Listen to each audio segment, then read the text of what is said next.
Russia-Ukraine aid, along with aid to Israel and Taiwan, remains in congressional limbo on this second anniversary of the war in Ukraine. Correspondent Colm Flynn reported last week from Ukraine. And this week, he visits Poland, the country that has embraced more than 1 million Ukrainian war refugees. The Ukrainians never thought they'd be staying for so long, and the Polish people didn't expect to be hosting for so long. 2 years ago, EWTN reported from the Ukrainian-Polish border at the height of the Ukrainian immigration crisis, when tens of thousands of mainly women and children were fleeing the war in their country. As the crisis in Ukraine worsens day by day, the refugees who you can see here behind me coming across the border into Poland, they are uncertain of what the next step in their life will be. According to the United Nations, 6 million people have left Ukraine since 2022 and settled in different parts of Europe. The largest number stopped in Ukraine's next-door neighbour, Poland, a total of 1.5 million. And here in the Polish town of Rzeszów, around an hour from the Ukrainian border, the population has increased by 50%. Under Polish law, Ukrainian citizens who have fled the war are entitled to free housing, official employment, free healthcare and education, and monthly allowances for each child. Some in Poland want to see the support of their neighbour continue as is, while others are saying enough is enough. Tatiana and Katia are mother and daughter from Kiev. They've been here for the full 2 years. Most people are lucky that they haven't experienced war. They don't know what it's like. What was it like when you left Ukraine? It's so difficult because you have this urge to save yourself, but you don't know how to do it. When we fled, shots were being fired, cars weren't able to drive on the road, people were stuck in their homes. Then, when the shelling started, people had to stay in bunkers. It's a really difficult thing for me to talk about. When I came to Poland with my family, we had to start all over again, and, well, that was hard. At the Caritas Centre in Rzeszów, Ukrainian families have gathered to talk to EWTN News about their experience in Poland and how that experience may now be changing.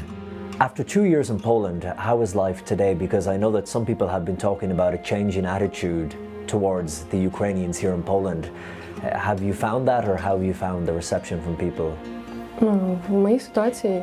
Well, in my experience, I met good people here from the moment I arrived. The church was really helpful, and people just helped each other, even if they were complete strangers. And thank God it's been like this for 2 years now. I feel a little bit different. Most people I meet here are sincerely open to us. But I've also met Polish who are not very open. And it's not my fault I had to come here because of the war. Sometimes I'm nervous because I don't know what reaction I'll get when I tell someone I'm Ukrainian. Tanya and her 2 girls are from Zaporizhia, a city in the southeast of Ukraine that was a battleground when the Russian invasion started. Even last year, residential buildings in the city were still being struck by missiles.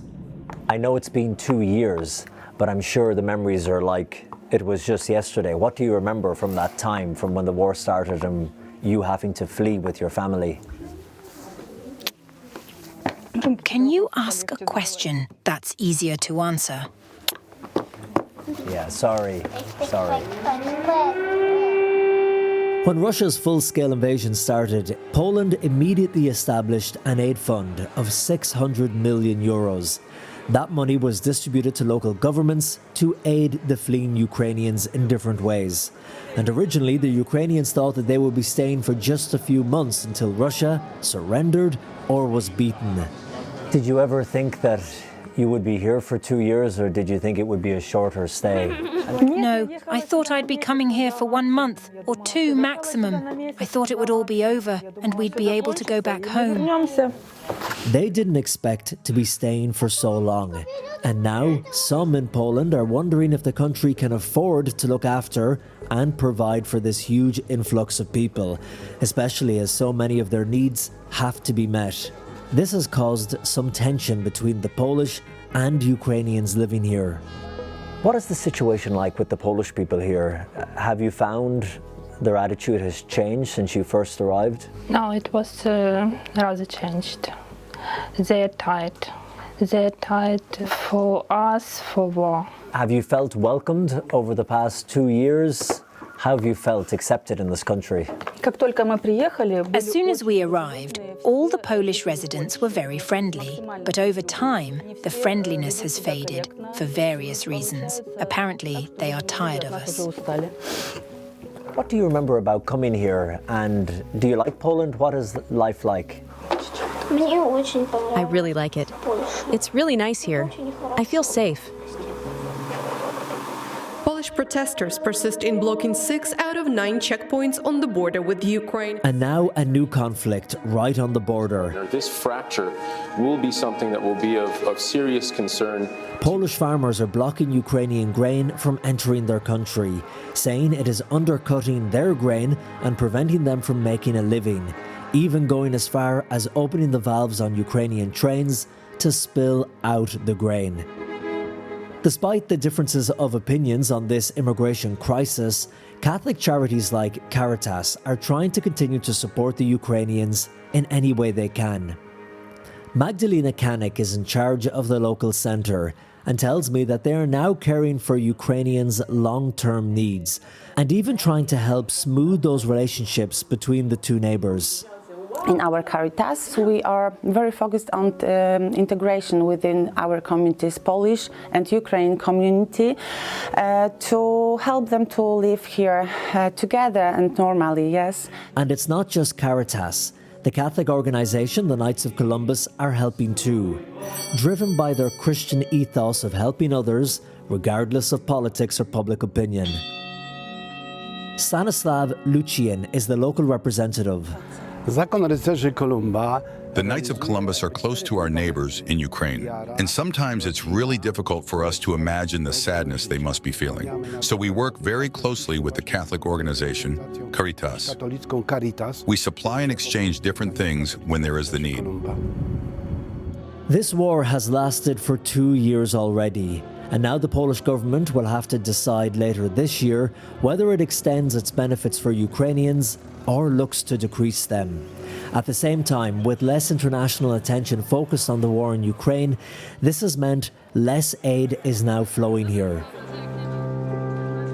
Many of the Ukrainians here feel some of that tension and hostility, but for them, it's nothing compared with what they came from or what they might have to go back to. What do you think as a young girl when you see the rockets and the sky lighting up like it was daytime, as you said?